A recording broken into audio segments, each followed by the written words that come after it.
Pyromancies in Dark Souls are interesting.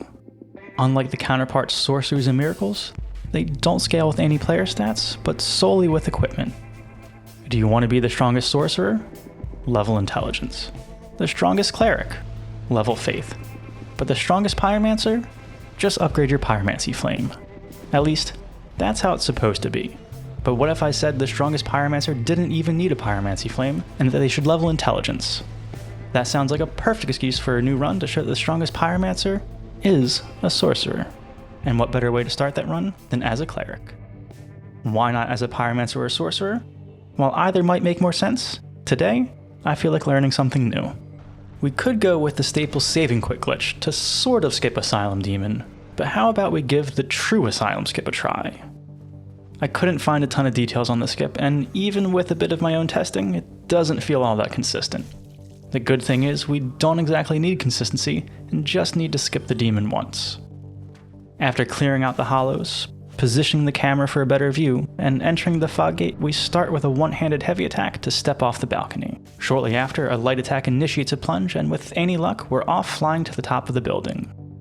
I imagine this is a buggy interaction with mechanics that typically guide you to the boss's head during a plunge. Perhaps set askew by initiating the plunge late while the boss pivots, but that needs some more investigation. For now, we still need to get off the roof safely, lest we want to try the glitch all over again. Thankfully, that part is much easier with some well-positioned rolls. With the doors to the asylum still shut, and without the necessary key, it's not exactly obvious how we'll be getting back in, but that's a future problem. For now, we're off to Firelink. And like with many other runs, we start by picking up just about every shiny in sight. There are plenty around the bonfire, the not-so-hidden alcoves, strewn across the nearby graveyard, and even the aqueduct that leads to the Undead Burg. Before moving on to the next area, however, we start with an easy glitch to dupe 99 humanity. This improves our defenses, increases our item discovery rate, and perhaps most importantly, allows us to no longer look like beef jerky. Next on our agenda is to visit a few key merchants, all the while still picking up any shiny we see. Most pickups aren't exactly necessary, but it's incredibly hard not to get distracted, and early souls are actually still quite helpful. The first we come across is the male undead merchant, who sells the residence key, repair box, and the bottomless box. Only the first is actually necessary, but the other two are nice to have. Likely overcomplicating things, we can go ahead and prompt swap to get 2 of them at dagger price, and duplicate some souls for the third. This will help save some of those early souls that are a bit harder to come by, especially with the plans we have in store. Finished up on this bit of shopping, we can use the nearby ladder to help skip closer to our next merchant. We still need to run past some dogs, but are rewarded with free sorcerer garb and a catalyst. All the while saving Griggs, who we'll have to visit later at Firelink. Instead, we continue our adventure and our abuse of ladders. This time leading us to our first out of bounds of the run and the female undead merchant. This shop isn't quite as important, but gives us a few consumables we'll keep around just in case, and some early arrows that'll help with duping. They'll allow us to quantity usage dupe up to 999 whenever we want, instead of using the default 99 value you can use after save and quitting. But hopefully we won't need too much of that before we get some proper item duping as well. We can continue even further out of bounds with a meme roll into the depths, where we quickly see our next merchant, Laurentius. While we can see and hear him, You. Yes, you. Here, over here. we first need to find a way back in bounds and backtrack through the depths to actually save him. Again, we can't purchase anything yet, but we do add one more friend to visit once we get back to Firelink. Our quest for merchants is still not over, however, and we're back at the Undead Burg taking a route I don't get to use too often.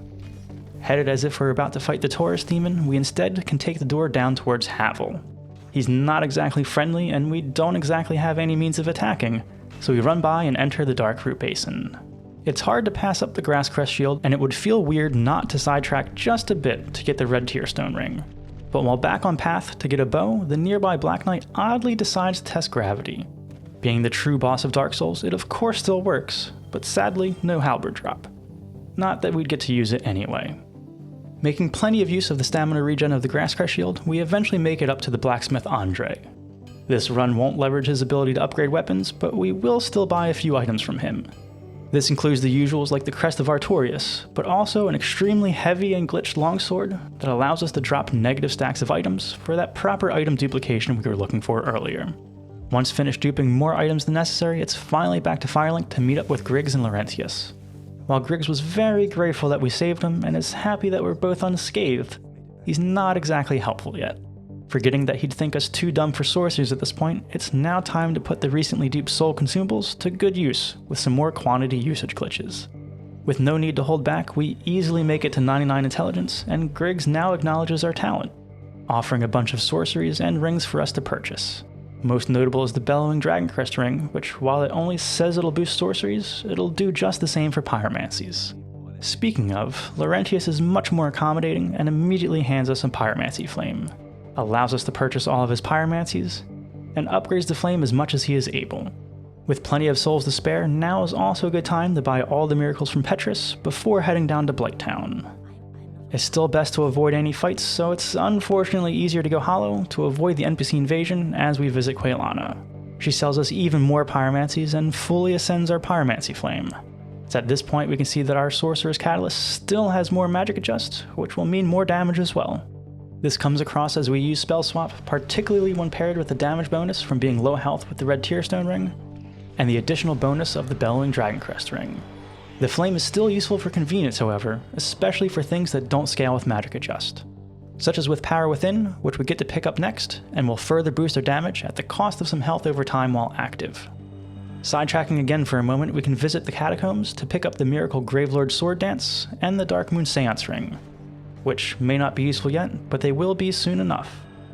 While we could easily start taking on bosses at this point, we are ever so close to our claim of strongest with a few more upgrades in sight. First, we get a good opportunity to demonstrate our current strength against the Hydra. Stacking all of our buffs at once, we can take out this multi-headed serpent with just 2 casts of Great Fireball, though we also start to see the danger of being low enough health for RTSR, while having our health continuously drained by Power Within. This adds a bit of a timer to our fights, but thankfully it isn't too much of an issue, as we're able to continue Dusk's storyline by saving her from the Golden Golem, buying her sorceries, and finally picking up the Crown of Dusk. This gives even more damage boost for our pyromancies at the expense of reducing our magic defense. But it's not like we were likely to be tanking any hits with RTSR and Power Within to start with. There's one loose end to tie up before finally going for some bosses, and it brings us back to Blighttown. Unfortunately. Without the Lord Vessel and the ability to warp, we've been running around quite a bit, but that'll change soon enough. First though, we take on Mildred as there's no need to avoid fights at this point. Then, as helpful as she's been, Quailana too has to go. We could get her dropped later on by progressing her story, or we could show her the strength of our pyromancies. Show her the strength of the swamp. She still eventually gets mad at us, but the mosquitoes prove to be more annoying as we wait to pick up Fire Tempest, our prize that is sure to get many uses during this run. With all the immediate upgrades out of the way, it's time to finally prioritize some bosses. It'd of course be possible to go a more intended route, but starting with Sen's Gate Skip will quickly get us to Anor Londo and really open up the rest of the world. It's a staple glitch for speedrunning and fairly easy to try out even for casual runs. The parry and riposte are straightforward, and the controls, while perhaps a bit unexpected at first, essentially just become overly sensitive tank controls. The hardest part is eventually not being able to see what you're doing, but it's a short enough run to a now unloaded Sen's Gate. Since we're already navigating the fortress, it's worth a quick stop to knock down a wall and save Logan. Or, I guess, more accurately, to get a convenient snake to knock down a wall. As is a trend with these merchants, Logan goes back to Firelink before we can buy anything, but luckily he doesn't sell anything crucial to our plans, and we can continue through the fortress. This includes a cheesy save and quit past a boulder that we normally would have redirected for that wall we just broke, and some careful maneuvering past the rest of the traps as we climb and fall to our next bonfire. With a bit more uneventful running, we finally make it to our first real boss fight. Since we'll be using Red Tearstone Ring, we can cast Power Within while waiting for a nearby enemy to lower our health before deciding that the Iron Golem will do just as good a job, if not better. With a bit of counter damage from running and a few ticks of Power Within, we're ready to test our damage, and I'd say it's pretty dang good. A single pillar of Fire Tempest easily staggers the Iron Golem, and nearly takes him out in a single hit, with the second pillar ready to clean up the rest. It does so well I nearly forget to heal before making way to Anor Londo. Still prioritizing bosses, we start with the usual run through the rafters, and eventually dodging some archers. One of which usually walks off on his own, but there we go. Much better. I don't remember the last time I ran the full way to ONS, and it's certainly not going to be today, with such an easy jump as this. What I do want to do, however, is learn something else new with a partial AI break for the ONS fight. To make things easier, the first step is to clear out the Royal Sentinels, which are fairly easy as long as you don't hit their shields. Next up is to lure the Silver Knight Archer to the fog wall, and once there, you can bait out some melee attacks to parry and riposte your way briefly through the fog wall. With the boss fight technically started while we're still on the opposite side, it's back to the bonfire to break the AI. No teleporting is allowed, so it's a rare reverse jump back before preparing for the boss fight itself. Armed with Great Fireball and Fire Tempest, it's time to actually enter the boss fight, where we can already see Smo impatiently at the fog wall, and Ornstein more patiently waiting behind. Fortunately, he doesn't need to wait too long, as Power Within ticks us into RTSR range, and a single Great Fireball gets us to Phase 2. Unfortunately, the AI break only works for the first phase, so we now have to contend with Super Smo while our health continues to tick down. 2 Pillars of Fire Tempest does the job, but I do forget about our own impending doom as I try to catch the elevator. While easy enough to recover from, it's not the only mistake I make. Sure, this allows us to talk to Guinevere and obtain the Lord Vessel, but it doesn't do us much good if we can't place it at the Firelink altar. We can warp between bonfires now, but much of the game is still closed off to us. The usual path to Firelink altar would take us to the Gargoyles and Quellegg, which is ordinarily not much of an issue coming from the ONS fight. Quellegg, however, happens to be immune from fire damage and poses to be much of a roadblock. I contemplate learning Quellegg Skip, but instead opt for the other route to Firelink Altar via Darkstalker Koth in the Abyss. This of course means taking on the 4 Kings, which in turn requires defeating Sif. Even for going Power Within, all it takes is a single cast and 2 Pillars of Fire Tempest to acquire the Covenant of Artorias. While this may look easy, one thing I haven't mentioned yet is that while spell swapping from Gravelord's Sword Dance does give multiple pillars of the Tempest-like Pyromancies, it's not quite as many as casting them normally. So it's a bit of a 50-50 if 1 or 2 pillars tend to hit bosses, on a spell that's already hard to land with such obnoxious cast times. That's enough complaining though, as the 4 Kings are up next. We could visit Ingward for the key to the seal, or we could leverage another Out of Bounds glitch. While fall control isn't exactly necessary, it does make it easier, and we can fall out of bounds through a couple of death planes and magically walk through water and walls to arrive just above the Abyss. Since we need to wear the Covenant of Artorias while there, we have to give up one of our ring slots and thus some damage. Given the fight is likely to be dangerous and on the longer side, we temporarily part with RTSR, but still use Power Within, which is much more manageable without always being low health. 2 casts of Great Fireball takes out a king, and if we're lucky, we can get a 3rd Phantom hit as it despawns for additional damage to the actual health bar. As we wait for the next king to spawn, I'll note that Chaos spells and Tempest-like spells aren't a great fit for this fight. The lava pools from the former just don't appear in the Abyss, and the AoE of the latter only works for a single cast while using Spell Swap. And so, Great Fireball it is. Even that, however, can still take a few attempts, as I fail to swap more times than I'd care to admit on the 2nd king. Thankfully, it's not actually a waste of time, as we still end up waiting for the 3rd king. Here it does become a bit of an issue, as more time loss means we do lose the buff from Power Within, and the 2nd Fireball doesn't manage enough damage. The disappointment continues as a 3rd cast doesn't even connect, and the king seems intent on wasting even more time by running away and using its magic.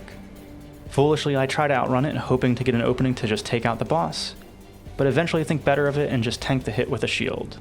Missing another Phantom hit means we do sadly see a 4th king, and in the chaos I manage to fat finger to the Pyromancy Flame without noticing.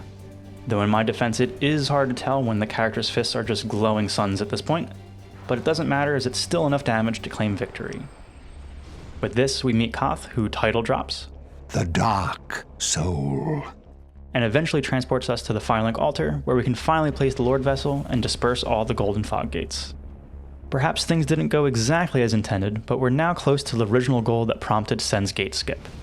First, there's the usual progression to pick up the Broken Pendant, giving us access to the DLC, and the first encounter with Seath. Getting cursed here could eventually be useful to help combat the downsides of Power Within, but we instead opt to go quickly, ensuring a one-shot with counter damage. This brings us to a more eventful than usual sequence through the archives to progress Big Hat Logan's storyline. Currently locked in this area, we start with some frantic rolling for the key, which works much better than it has any right to.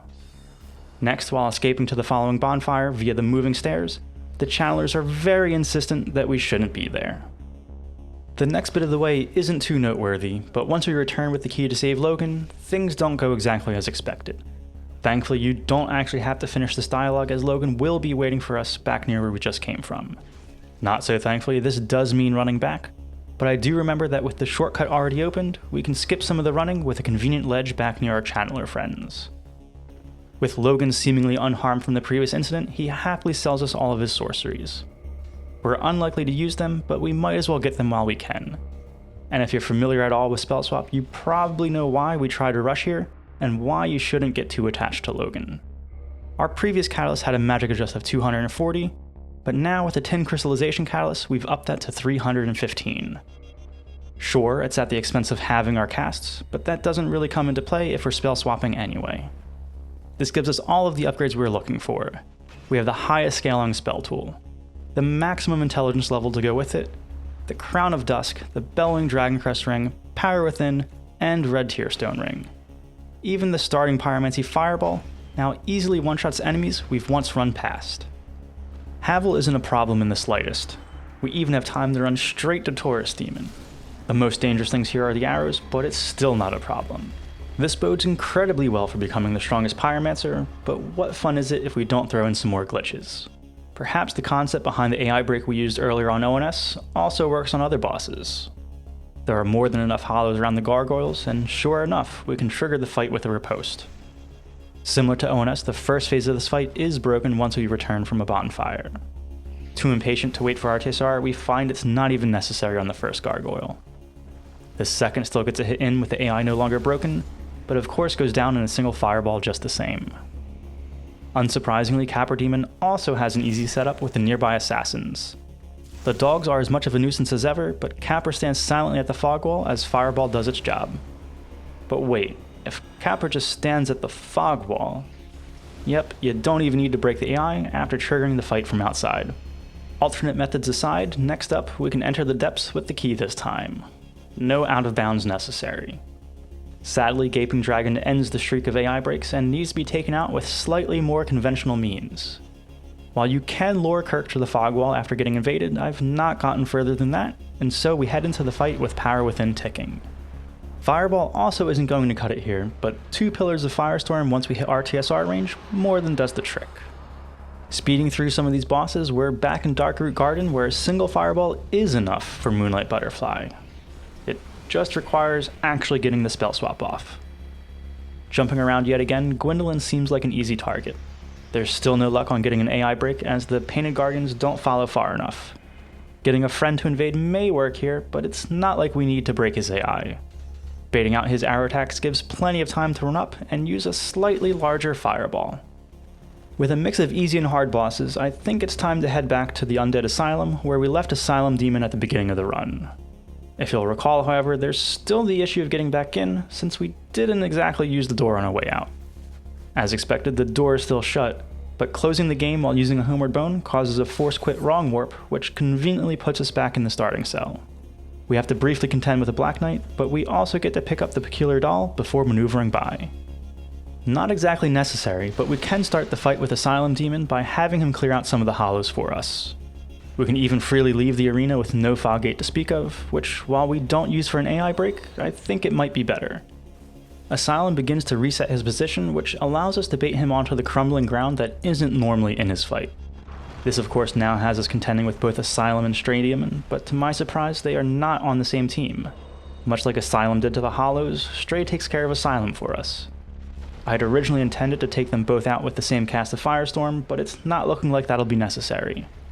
Stray continues to help by putting us closer to RTSR range, and after waiting for a good opening, the unusual double boss fight is over.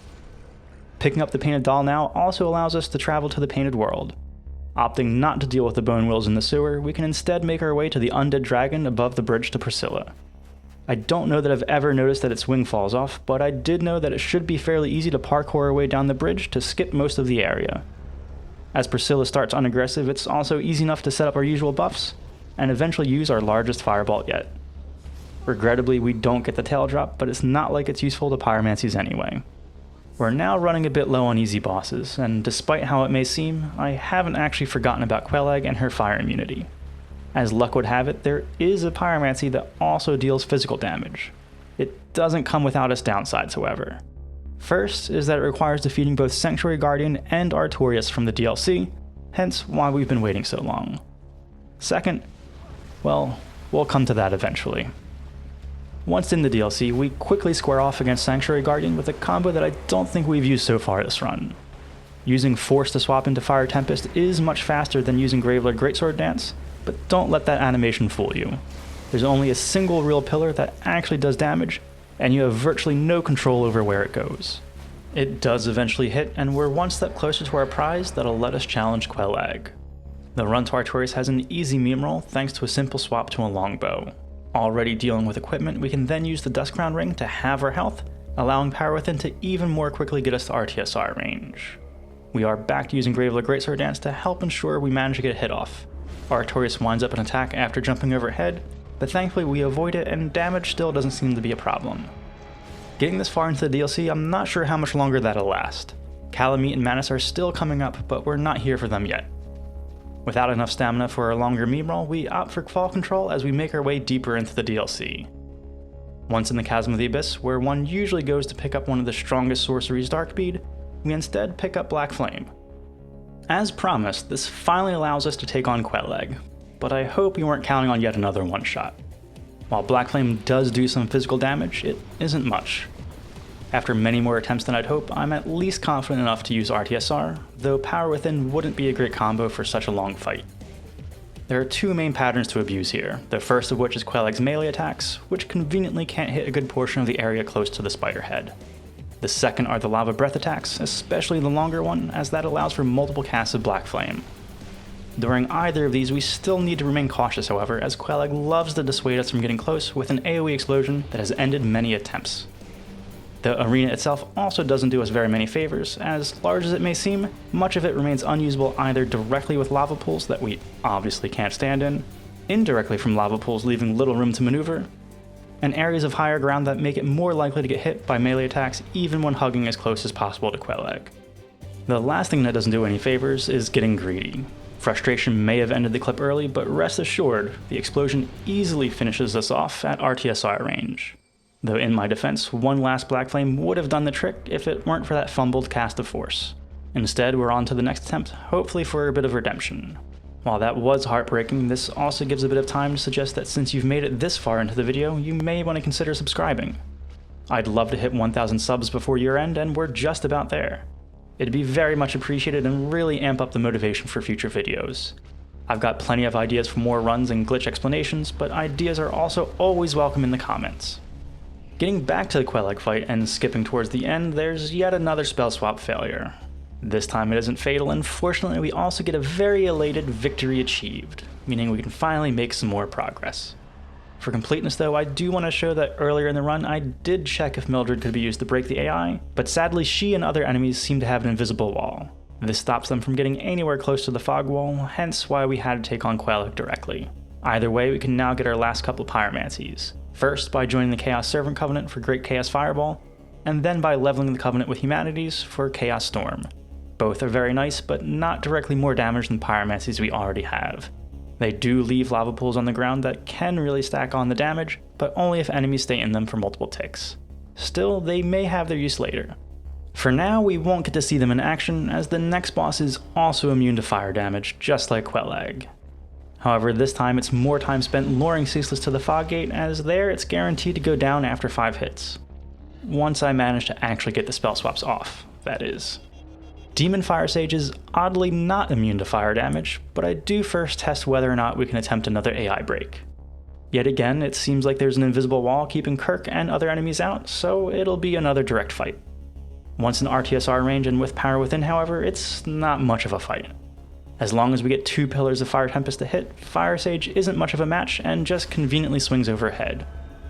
Quickly reaching Centipede Demon, we're at our 3rd fire immune boss. Not feeling like going through another Quelag fight, but with permanent lava, I decided to learn yet another new glitch to cheese the fight. The first couple attacks can be dodged as normal while luring Centipede closer to the wall. and most other attacks can be blocked with a shield. I expect there's an actual way to bait it out, but if you wait long enough, eventually Centipede will go for its grab attack, and disappear once broken out of. Not actually gone, Centipede is stuck in the ceiling until it presumably falls, and eventually leaves us the win without casting a single attack. The orange charred ring now lets us run through even more lava to make it to our last fire immune boss. Not that this immunity really means anything, as the boss is more of a puzzle than a boss, and not a particularly interesting one. So I figure that Firebomb Cheese is more than warranted for the puzzle, and Black Flame can easily do the actual damage even without most of our buffs. That nuts us the Lured Soul from the Blighttown branch of bosses, and so it's back to cleaning up the rest of the main game to collect the remaining 2. Starting with the Catacombs, Pinwheel goes as you'd probably expect, with Fireball making a return as our spell of choice to still one-shot. Gravelord Nito is a bit more interesting with his accompanying skeletons. Nito is likely to help take out some of them, but with the cast time of Gravelord Greatsword Dance, the lava pools from Chaos Storm might help to keep them away as well. The skeletons aren't all bad, as one does help us into RTSR range, and Nito is burned very nicely with 2 pillars of fire. Just past the Duke's Archives in the Crystal Caves, we get to meet Seath yet again. We build up a bit of damage at the start of the fight before dealing with his Immortality Crystal. Showing off a bit, our Fire Tempest unnecessarily gets counter damage on the first pillar, and the second pillar easily clears the rest of his health. With that, we now have all the Lord Souls and could technically fight the last boss of the game. That'd be against the spirit of this run, however, as we have 2 of the hardest DLC bosses left.